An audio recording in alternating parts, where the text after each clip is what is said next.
नमस्ते दोस्तों। आज हम बात करेंगे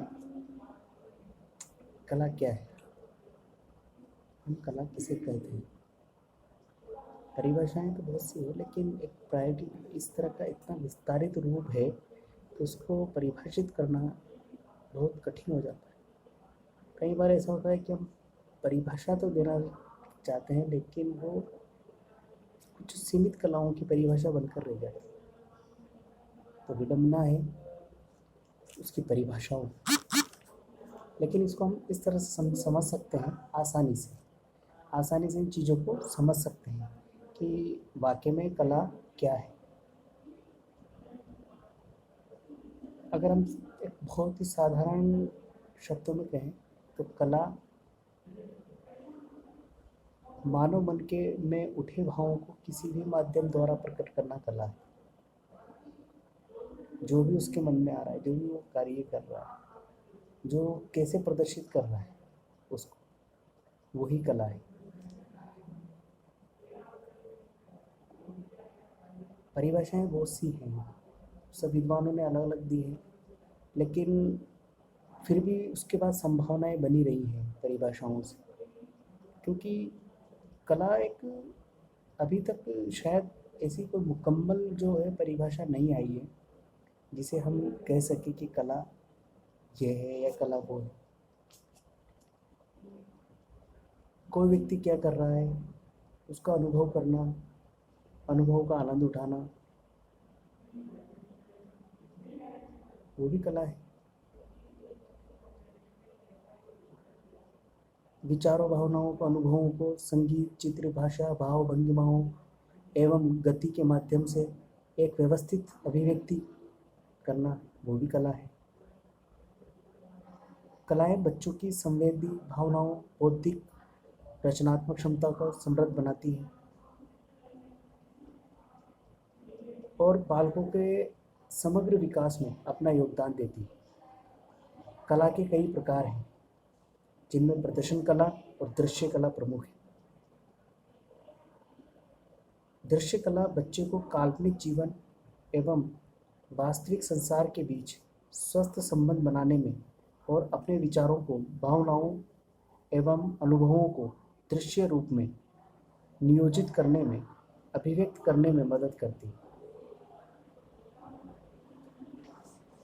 और चित्रकारी, पेंटिंग आदि की रचना करते हुए बालक नए ज्ञान को पुराने अनुभवों से जोड़कर उसकी अर्थपूर्णता को समझने का प्रयास करता है। दृश्य कला शिक्षण, खोज, अन्वेषण, प्रयोग के माध्यम से बच्चे रचनात्मक और सौंदर्य भाव को अनुभव करते हैं और उनको बढ़ाता है, सौंदर्य भाव को बढ़ाता है, उनके अनुभवों को बढ़ाता है। अब हम ये देखेंगे कि इसमें अलग अलग चीज़ें बहुत प्रभाव डालता है। अब कौन कौन से प्रभाव मुख्य हैं, हम उन मुख्य बिंदुओं पे बात कर सकते हैं, उन मुख्य बिंदुओं को हम जान सकते हैं। जैसे कला जो है वो नीड बेस्ड है, आवश्यकताओं पर आधारित। अब आवश्यकता कैसी कि जिस व्यक्ति के जैसे उनके जो भी आवश्यकताएं हैं वो कला उसी के अंदर रूपांतरण हो जाती है। वो अपने आप को चित्रों के द्वारा प्रदर्शित करना चाहता है तो वो चित्रकला के अंदर प्रदर्शित हो जाएगा। कोई व्यक्ति गाकर अगर अपने आप को प्रदर्शित करना चाहता है तो वो संगीत में, उसका गीत में, संगीत में उनका भाव प्रकट हो जाएगा। तो ये नीड बेस्ड है।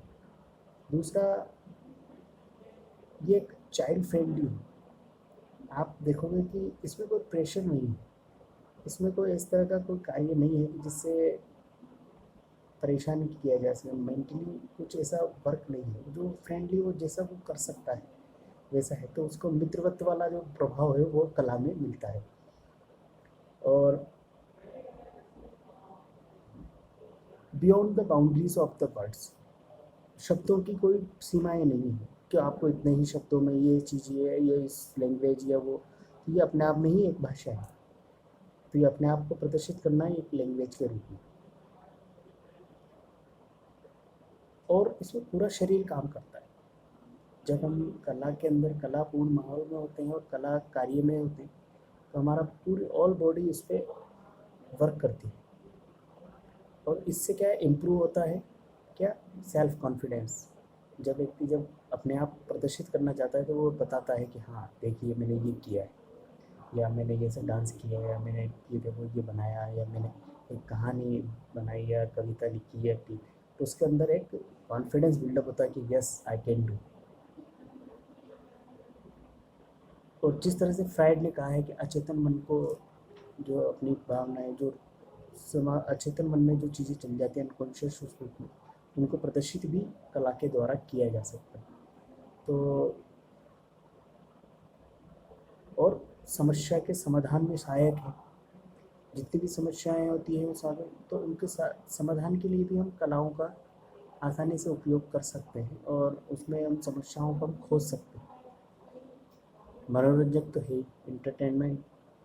कलाएँ जो है वो सबसे पहला ही वो मानते हैं कि इंटरटेनमेंट, मनोरंजन और सोचने की शक्ति को बढ़ाता है, तर्क करने की शक्ति को बढ़ाता है, आपकी इम्प्रूव करता है थिंकिंग और रीजनिंग को।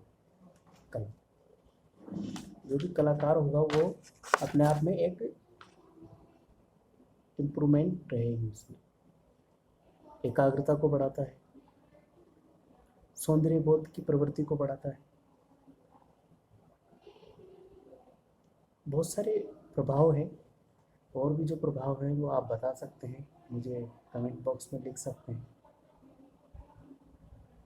और भी अपनी समझ को मैं बना रहा हूँ, और जैसे जैसे मेरी समझ इन चीज़ों पर बन रही है तो ये मानव स्वभाव है कि प्रयास, जैसे ही हम कोई चीज़ होती तो किसी को बताने का प्रयास है। तो मैंने सोचा कि इस तरह की एक वीडियो बनाई जाए जिससे हम अपने विचारों को प्रदर्शित कर सकें। सही गलत का कोई एक मापदंड नहीं है, आप भी अपने विचार प्रदर्शित कर सकते हैं और बता सकते हैं, क्योंकि